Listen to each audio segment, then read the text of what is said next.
Hey, today's episode is a Q&A with me, yours truly, about love, sex, pain, and rebirth.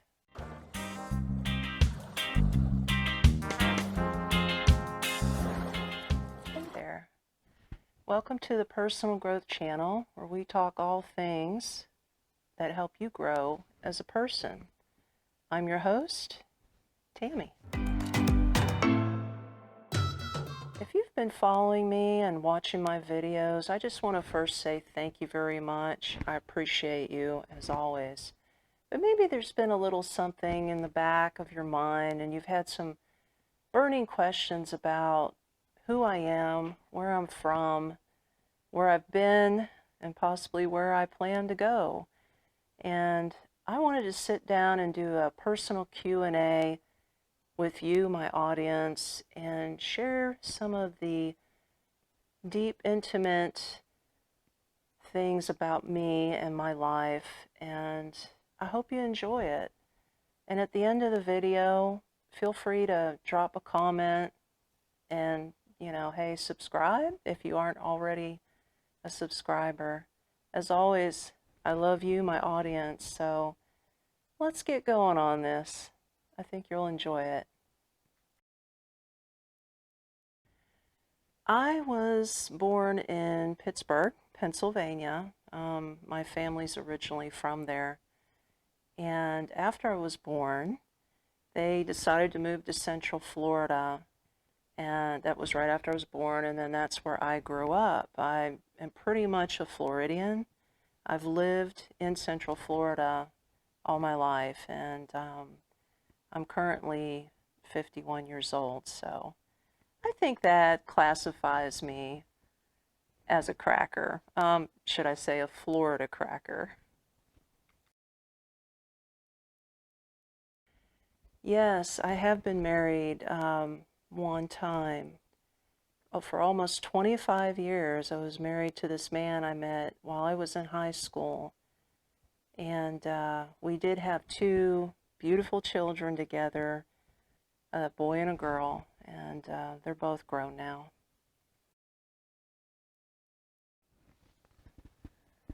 No, I'm not married. He passed away about a decade ago due to some cancer, and I have been single ever since. I have never remarried. Yeah, well, I guess you can say I never found anybody I've been interested in enough to marry. Not anymore. I tried the online dating thing about 4 years ago just to see what it was all about, because you have friends say, oh yeah, you ought to try the online dating and maybe you'll meet somebody there. So I said, okay, let me try it out and test it. And I just found out it wasn't all that it was cracked up to be. To be honest with you, it wasn't really all that fulfilling. It was almost like after every date I had my balloon deflated, per se. Yeah, what I mean by that is like, okay, let's say for instance you go online, you find someone that's cute, handsome, whatever. So I'm interested in them, and the pictures look good, you text back and forth, and they sound like a great guy, right? So then you finally get to the point where you can date, you go out on a date, and back then, things have changed right now, and people are just, I guess, it's just the sign of the times. People don't really have the money to go spending on dates, especially guys, and I get it, but back then, it was like, it was cool. I usually had guys say, come on, I'll pay for dinner. So we'd go out to eat, or I'd meet them at a bar and we'd have a couple drinks and we'd start getting into a conversation. And this is where my balloon got deflated because, you get your hopes and you get so excited. You think this may be the cool guy that I've been looking for. And then as you're speaking to them for like an hour or two, you get into more subjects and, you really get to test the waters, in other words. And after, I've had like an hour or two long conversation where I'm speaking with them face to face, after the date, I think to myself, he's a nice guy, but he's not really my type. He's not the kind of guy I could see myself continuing to date. So that would leave me with a bad taste in my mouth, and that would deflate my balloon. So all the excitement at the beginning before meeting them gets whoosh, shrunk and wiped out to nothing. And that's pretty depressing. And but there were some men that I did find attractive and I would want to see again. Yes, sometimes sex was involved, and most of the time it wasn't. But in the moment you enjoy it, but then after it was over, I just felt used. And then it got to the point that I just would start getting into a deep, dark depression after I had sex with men. Why was I depressed after having sex? Well, after having sex, I just wanted to like maybe have some conversation with the guy before he left. And most of the time, men didn't want to do that. They would just put on their clothes, their pants, zip it up, say a few words, and then bam, they're gone. And that made me depressed. It made me feel used and abused. And I mean, just for like a cost of a drink or a dinner, they got free sex. And then they leave. And then, you're either ghosted on the online app, or if you exchange phone numbers, you don't hear from them ever again. Or if you do hear from them again, instead of like, oh, hey, I just thought maybe you wanted to go out to eat again, or maybe you want to go to the park and hang out, just something like, to get to know somebody more besides sex. Or, and they would never do that. They would just text me and say, hey, last night was great. Can we do it again?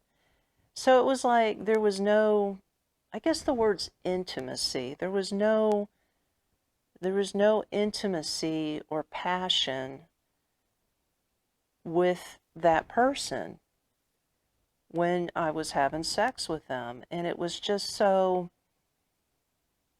I guess for lack of a better word, it was just so mechanical. It was like I was just going through the motions. And, of course, it was great in the moment, but then, like I said, again, I felt like my balloon was deflated. Like there was no intimacy, there was no passion, there was no second date, there was nothing. And that would lead me to depression. So after a few years of doing that, I just got tired of it. I got so sick and tired of how I felt inside every time the dude left. And I was like, why am I doing this to myself? Why would I want to be depressed and lonely, maybe even lonelier more than I was before I met the guy, and be, and feel used and like discarded? And I was like, no more. I'm not doing this no more to myself. So I just stopped dating altogether. How long has it been? Jeez, at least 4 years since I've had a date. Yeah. No, actually, I don't feel lonely. I just I feel better now. I feel like I'm my own best friend. I have learned to love myself, and I've learned that life is more than sex and chasing a relationship. I mean, I think it's just not all that it is. You know, people pump up sex as this big, wonderful thing. Well, in my opinion, it's not. Sex is not everything in life or a relationship. To me, like I said before, sex is mechanical with the wrong person. Sex is dynamite with the right person. And I'm just focusing on my future right now. Like I said, I've learned to be with myself. I, I am focusing on my future and my dreams and what I want to do with my life. And I've just put all of the dating and the love and chasing and all of that on the back burner. And yeah, I just feel better. I don't feel depressed anymore, and I'm happy. Like I have these goals and these dreams that I'm going after. And I just figure love will manifest itself when the time is right. So I am no longer chasing love. My dreams have been to I've always wanted to travel the world. Not just outside of Florida, like going to Mexico or the Bahamas. I'm talking about the entire planet. I want to experience cultures from all around the world. I want to feel, taste, smell, touch, experience all this world has to offer. Because I'm bored living in the United States. I just know that there's more out there, and I aim to get it. So that is my big dream, and I am taking measures to move forward to make that dream come true.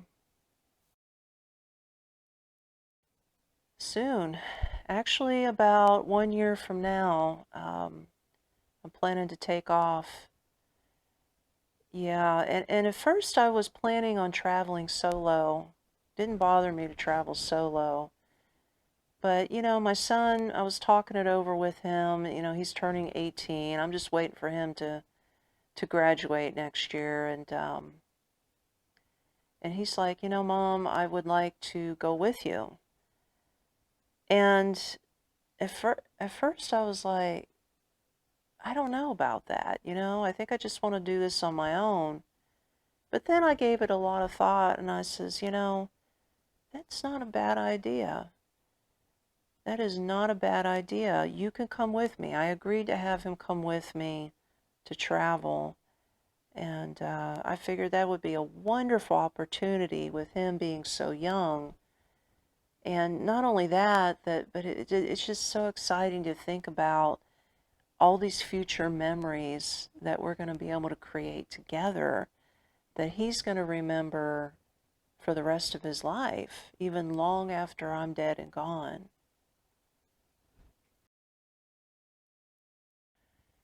I don't know. I may be gone for a year. I may be gone longer.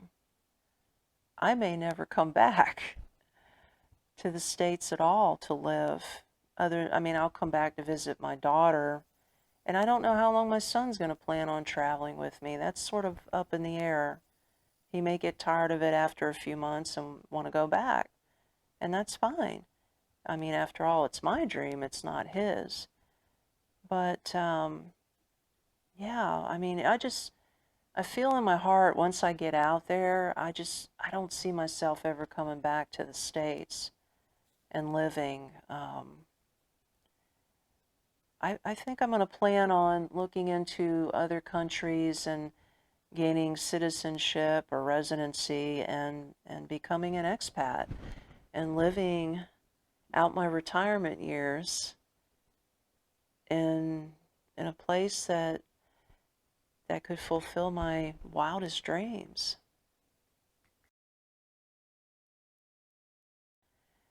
Thank you. Thank you for having me and this conversation. I really enjoyed it. Okay, take care. Bye-bye.